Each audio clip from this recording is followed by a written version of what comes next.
Hello friends, তো আগের দিনকে আমি প্রথম 5টা প্রশ্নের সলিউশন দিয়েছিলাম, সাথে সাথে প্রায় 70টা কোয়েশ্চেনের অ্যান্সার কি দিয়েছিলাম। তো তোমরা উপরে যে লিঙ্ক এসছে আই ট্যাবে, সেটা গিয়ে দেখতে পারো। সেখানে আমার যেটা 2021-এর ওপর সমস্ত ভিডিও দেওয়া আছে। তো আজকে আমি নেক্সট 5টা প্রশ্নের সলিউশন দিয়েছি, তো আশা করি ভালো লাগবে, দেখো। ওকে, তো বন্ধুরা 8 নম্বর প্রশ্নটি দেখো। বলেছে the values of B and C for which the parabola this is tangent to this at .11। তো পয়েন্ট আপাতত বাদ দিচ্ছি। দেখো এই লাইনটা এই কার্ভের ট্যানজেন্ট। তো প্রথমে y=x এই কার্ভে পুট করব, ঠিক আছে। তো দেখো তাহলে এই ইকুয়েশনটা পাবো x² + b-1x + c=0। এবারে যদি এই লাইনটা এই কার্ভের ট্যানজেন্ট হয়, তাহলে যে ইকুয়েশন আমি পেলাম এই দুটো ইকুয়েশনকে মিলিয়ে সেই কোয়াড্রেটিক ইকুয়েশনের, ঠিক আছে, এই কোয়াড্রেটিক ইকুয়েশনের যে দুটো রুট, সেই দুটো রুট সেম হবে। আর একটা কোয়াড্রেটিক ইকুয়েশনের দুটো রুট সেম হওয়া মানে হচ্ছে সেই ইকুয়েশনের ডিসক্রিমিনেন্ট 0 হবে, ঠিক আছে। ডিসক্রিমিনেন্ট 0, ডিসক্রিমিনেন্ট মানে কি, b² - 4ac। তাহলে এখানে b² হচ্ছে আমার b-1, এই হচ্ছে 1, c হচ্ছে c এখানে। তাহলে b² - 4ac = 0। তাহলে এটা পেলাম। এবারে 4টে কন্ডিশন থেকে দেখো এই দুটো স্যাটিসফাই করছে এই কন্ডিশনটাকে, ঠিক আছে। তাহলে এই দুটোর মধ্যে আমার অ্যান্সার। এবার দেখো যে তোমার b-1 আর যদি 1 এখানে পুট করি আমি, ঠিক আছে, তাহলে আমার ইকুয়েশনটা আসবে, এই ইকুয়েশনটা আসবে x² - x + 1 = y, ঠিক আছে, y = দিস। তাহলে ওয়াইটাকে যদি ওই সাইডে নিয়ে যাই তাহলে হবে x², এখানে লিখেছি x² - x + 1 - y = 0, ঠিক আছে।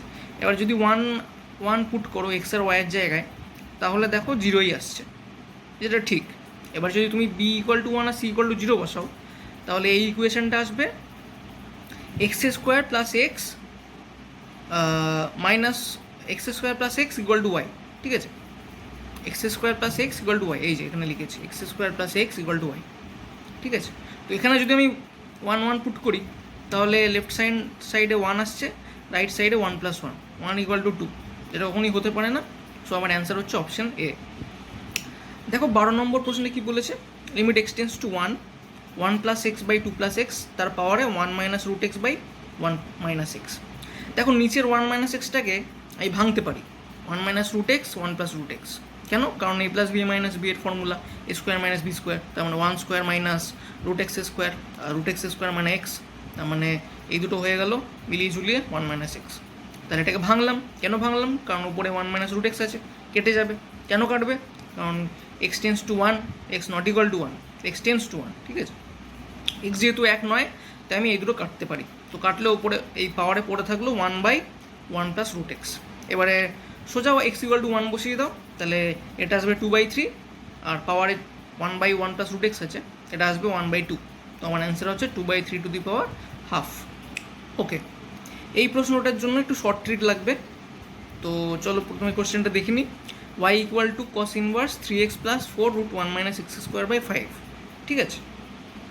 ওকে, তো দেখো এই হচ্ছে আমার প্রশ্ন, ঠিক আছে।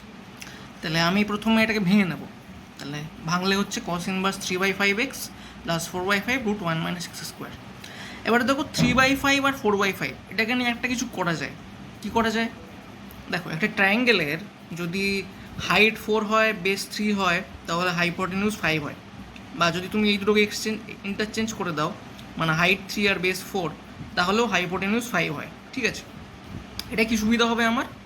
দেখো এই ত্রিভুজটার ক্ষেত্রে যদি এই অ্যাঙ্গেলটা থিটা হয়, এই অ্যাঙ্গেলটা থিটা বলি, তাহলে সাইন থিটা হচ্ছে আমার হাইট বাই হাইপোটেনিউজ মানে 4/5, আর কস থিটা হচ্ছে আমার 3/5। তাহলে আমি 3/5-এর জায়গায় কস থিটা লিখলাম, আর 4/5-এর জায়গায় সাইন থিটা। এটা আমার সুবিধা কী হবে? দেখো তোমরা আশা করি জানো যে cos inverse cos x = x হয়, ঠিক আছে। তো আমি যদি এই পুরো জিনিসটাকে কসের কোনো ফর্মে আনতে পারি, মানে কস সামথিং, তাহলে এই পুরো জিনিসটা আমার একটা ছোট্ট ফর্মে চলে আসবে, যাতে আমার dy/dx-টা বার করা সুবিধা হয়, ঠিক আছে। তো y = এটা দেওয়া আছে, এটাকে একটা ছোট্ট জিনিসে নিয়ে আসবো, তারপর dy/dx বার করে নেবো। তো তার মানে আমার কাজ হচ্ছে এখন এই জিনিসটাকে কসের কিছু একটা ফর্মে নিয়ে আসা, মানে কস সামথিংয়ে নিয়ে আসা। তো দেখো এত অব্দি তো এলো, এবারে কি করব? তো দেখো একটা ফর্মুলা ছিল যে কস থিটা, এই কসে কস বি, কস এ কস বি প্লাস সাইন এ সাইন বি সমান কস এ মাইনাস বি, তাই তো? তাহলে দেখো আমি যদি X equal to cos alpha ধরে নিই কোনো একটা আলফার জন্য, X equal to cos alpha ধরে নিই, তাহলে দেখো root one minus X square automatically sine alpha চলে আসবে। তাতে কী হবে? দেখো এক্সের জায়গায় কস আলফা লিখলাম আর এটার জায়গায় সাইন আলফা। দেখো cos theta cos alpha plus sine theta sine alpha, মিল চোখে পড়ছে? কসে কস বি প্লাস সাইনে সাইন বি। তো এটা মানে কস এ মাইনাস বি। তাহলে এখান থেকে কী হচ্ছে? এটা মানে হচ্ছে কস থিটা মাইনাস আলফা। তো cos inverse cos theta minus alpha, ওই যে বললাম কস ইনভার্স কস এক্স মানে এক্স, তাহলে cos inverse cos theta minus alpha মানে থিটা মাইনাস আলফা, ব্যাস। তাহলে থিটার জায়গায় কী বসাবো? Cos inverse 3/5। কী করে পেলাম? কারণ কস থিটা হচ্ছে 3/5, তাহলে ইনভার্সের প্রপার্টি এটা যে কস থিটা 3/5 বললে থিটা সমান কস ইনভার্স 3/5। সিমিলারলি আলফা কত? দেখো X equal to cos alpha, তাহলে আলফা হচ্ছে কস ইনভার্স আলফা, এই কস ইনভার্স এক্স, ঠিক আছে? X equal to cos alpha, তাহলে আলফা গেল টু কস ইনভার্স এক্স, হয়ে গেল। এটাকে ডিফারেন্সিয়েট করে দিই, এটা কনস্ট্যান্ট, সো জিরো চলে আসবে, মাইনাস যেমন আছে থাকলো। কস ইনভার্স এক্সের ডিফারেন্সিয়েশন হচ্ছে minus root one minus X square, তার মানে আমার অ্যান্সার হচ্ছে root one minus X square. So option C correct. Okay, question number 16টা খুবই ছোট্ট অঙ্ক, ঠিক আছে? একটা ফর্মুলা আছে যেটা বলবো। ওকে, এখানে ডি হবে না, ফর্মুলাটা হচ্ছে এইটা, r1 square plus r2 square minus D square by 2r1 r2। তো প্রথমে কোশ্চেনটা পড়ে নিই, বলছে দুটো সার্কেলের অ্যাঙ্গেল অফ ইন্টারসেকশন কত? সার্কেল দুটো হচ্ছে এইটা আর এইটা, তা দুটো সার্কেলের অ্যাঙ্গেল অফ ইন্টারসেকশনের ফর্মুলা হচ্ছে এইটা, মানে কস থিটা সমান এটা, এটা নয়, কস থিটা সমান এটা। তো এখান থেকে আমি থিটার ভ্যালু পাবো। তো r1টা কি? r1 হচ্ছে প্রথম সার্কেলের রেডিয়াস, r2টা কি? r2 হচ্ছে দ্বিতীয় সার্কেলের রেডিয়াস, ডিটা কি? ডিটা হচ্ছে দুটো সার্কেলের সেন্টারের যে ডিস্টেন্স সেটা, ঠিক আছে? তো চলো বার করি। ওকে, সো দেখো একটা সার্কেলের জেনারেল ইকুয়েশন হয় X square plus Y square plus 2gx plus 2fy plus c equal to 0, ঠিক আছে? তো এটা যদি সার্কেলের ইকুয়েশন হয়, জেনারেল ইকুয়েশন, তাহলে তার রেডিয়াস হচ্ছে root over G square plus F square minus C, আর সেন্টার হচ্ছে মাইনাস জি মাইনাস এফ। তো ভালো করে দেখে নাও এটা। তারপর দেখো প্রথম সার্কেলের ইকুয়েশন এটা দেওয়া ছিল, তো এই ফর্মে আনবো, সেজন্য এভাবে লিখেছি, ওয়ানটাকে এই সাইডে এনে। সেকেন্ড সার্কেলের ইকুয়েশন দেওয়া ছিল এটা, সিমিলারলি এই ফর্মে লিখেছি, 9টাকে এদিকে এনে। তো দেখো কম্পেয়ার করো এই দুটো ইকুয়েশনের সাথে, তাহলে বুঝতে পারবে যে জি সমান -2, এফ সমান 0। এফ 0 কেন? কারণ এখানে কোনো 2fy টার্ম নেই, ঠিক আছে? মানে এফ সমান 0 আর সি সমান -1। সিমিলারলি দেখো এখানে 2gx টাইপের কোনো টার্ম নেই, তো জি সমান 0, এফ হচ্ছে 1, কম্পেয়ার করো 2fy এর সাথে। 2fy সমান 2y, তার মানে 2f সমান 2, তার মানে এফ সমান 1। Similarly C equal to -9। তো জি এফ সি পেয়ে গেলাম। তাহলে রেডিয়াস কত হবে?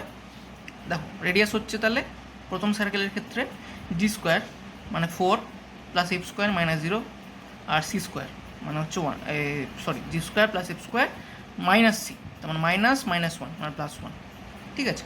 তো তাহলে হচ্ছে √5 হচ্ছে আমার প্রথম সার্কেলের রেডিয়াস। সিমিলারলি দ্বিতীয় সার্কেল রেডিয়াস কত? 0 স্কোয়ার প্লাস 1 স্কোয়ার মাইনাস -9, মানে 0 প্লাস 1 প্লাস 9 মানে √10। তাহলে r1 √5, r2 √10। আচ্ছা, প্রথম সার্কেলের সেন্টার কত? -g এফ, জি এফ হচ্ছে -2,0, তাহলে -g এফ হচ্ছে 2,0। সিমিলারলি জি এফ এখানে 0, 1, তাহলে -g এফ হচ্ছে 0,-1। তাহলে দুটো সেন্টারের মধ্যে ডিস্টেন্স কত? 2 স্কোয়ার প্লাস 1 স্কোয়ার, মানে 2 - 0 স্কোয়ার প্লাস 0 - -1 স্কোয়ার, তার মানে হচ্ছে √5, ঠিক আছে? তাহলে ফর্মুলাটা বসাই, cos θ সমান r1 square plus r2 square minus D square by 2r1 r2। তাহলে r1 স্কোয়ার মানে হচ্ছে √5 স্কোয়ার মানে 5, তো r2 স্কোয়ার মানে হচ্ছে √10 স্কোয়ার মানে 10, ডি স্কোয়ার মানে হচ্ছে √5 স্কোয়ার মানে 5, তো 5 + 10 - 5 বাই 2√5 × √10। তো কাটাকুটি করো, দেখো 5 5 কেটে যাবে, পড়ে থাকবে উপরে 10, 2 5 = 10, মানে 5/√5 × √10। এবার √5 দিয়ে 5 কাটবে √5-এ, তারপর পুরোটা রুটের ভেতর চলে আসবে 5/10, তার মানে 1/√2। তো cos θ 1/√2 মানে θ = π/4।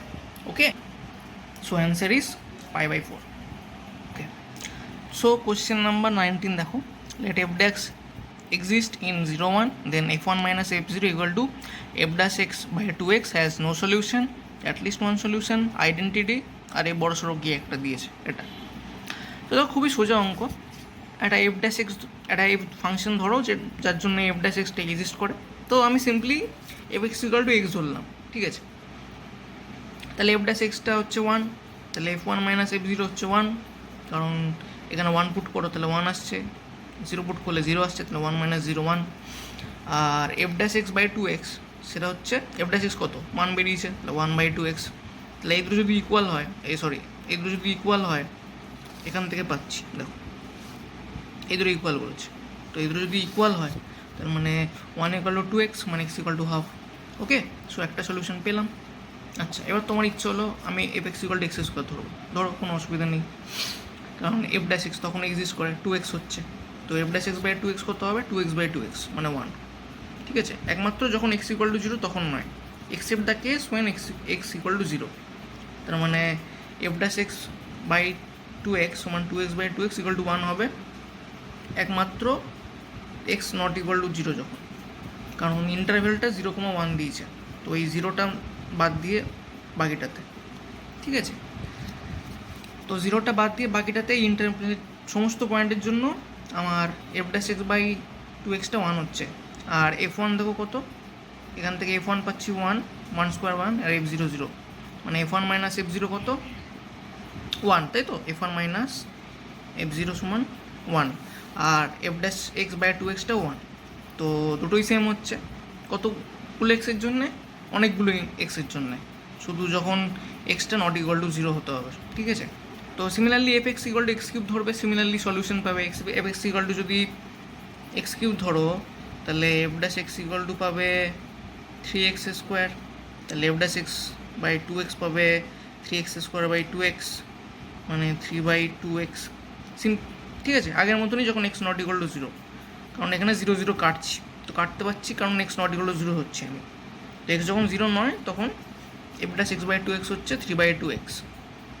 তো এটাকে যদি আবার f1 মাইনাস f0 সাথে কম্পেয়ার করি, তো এখান থেকে f1 মাইনাস f0 ক্যালকুলেট করো 1 আসবে, তো 1 মানে 3 বাই 2x, তাহলে x ইকুয়াল টু 2 বাই 3। তো এটার জন্য আবার একটা সলিউশন পেলাম। ওকে, সো এইভাবে তোমার হচ্ছে ব্যাপারগুলো, তো তার মানে আমার উত্তর হচ্ছে অ্যাটলিস্ট ওয়ান সলিউশন।